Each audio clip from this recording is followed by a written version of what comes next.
Hello class, I'm Professor Sweeney. My name is Weiler Gins. I'm a finance major at FGCU with a minor in marketing, and I'm going to be doing my end of the year presentation on whether or not college athletes should be paid. Hope you enjoy it. College sports are run by the National Collegiate Athletic Association, or NCAA, which is a nonprofit organization founded by Theodore Roosevelt in 1906. They regulate athletes and bring in almost $1 million each year in revenue. This $1 billion in revenue comes mainly from the fact that people like watching college athletes play their sport. In the NCAA regulations, it states that you're not eligible for participation in a sport if you've ever taken pay or the promise of pay for competing in that sport. So you can't get paid to play college sports, but the NCAA makes all of its money because you play. The NCAA controls and regulates all college sports, and even though they were originally created just to help make college football safer on the field, we learned in class that it's turned into an incidental cartel that now controls all college athletes on and off the field.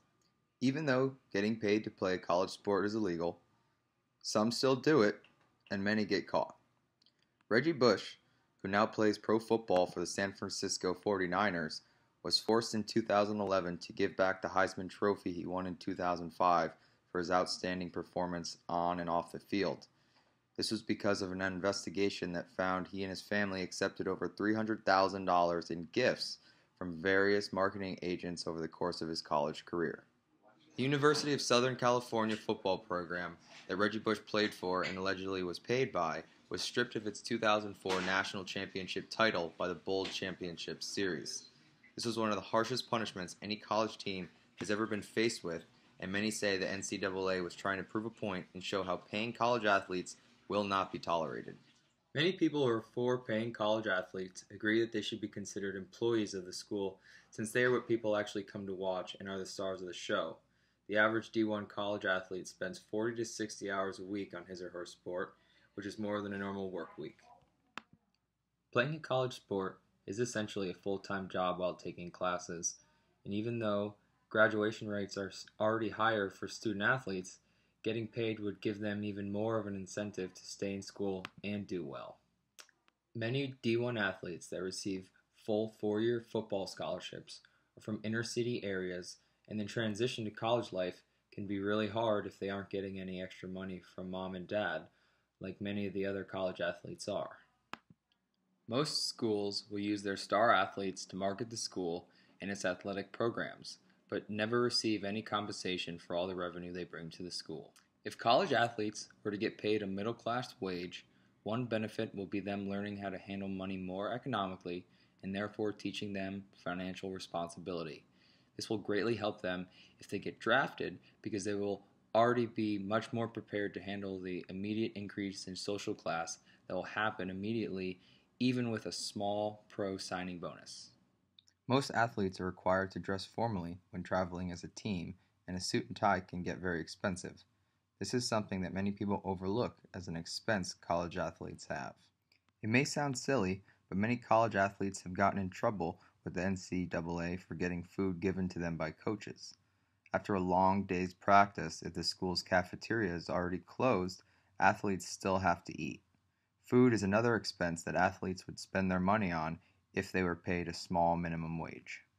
After a court case earlier this month, EA Sports was required to pay out $60 million that will be split between NCAA college football and basketball players who are on the EA Sports video games from 2003 to 2014. This decision is a huge step towards paying college athletes, and each player may receive up to $7,200 a person. College athletes have never been paid, and most people think this is how it should stay. College athletes that are on scholarship are already getting their education paid for, and the ones that need more financial help are able to get grants and extra scholarships to help cover their living expenses. Many schools can't even afford to pay its athletes if they were allowed because its athletic department struggles to break even. Only 22 NCAA schools make a profit from their sports programs, all of which are because of either the men's basketball or men's football team. Paying college athletes would also mean men and women would have to get paid equally because of Title IX that we learned about in our book. If college athletes were allowed to get paid by the schools, this would weaken the competitive balance of college sports because the schools that have lots of money to spend would attract the best talent. I believe that college athletes should be paid a small minimum wage, almost as if they were working full-time at an on-campus work program. College athletes are essentially working for the school already, and paying them may help make them work harder or act more responsibly. College athletes who excel in their sport can sometimes almost become celebrities. Jameis Winston, who was the quarterback for the Florida State Seminoles, was caught stealing crab legs at a local Publix near campus and suspended one game for his actions.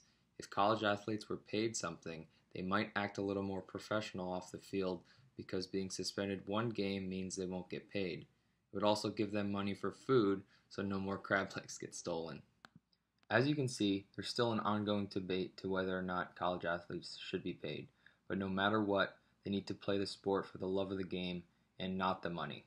Thank you for watching my video presentation, and I hope everyone has a wonderful, safe rest of the summer.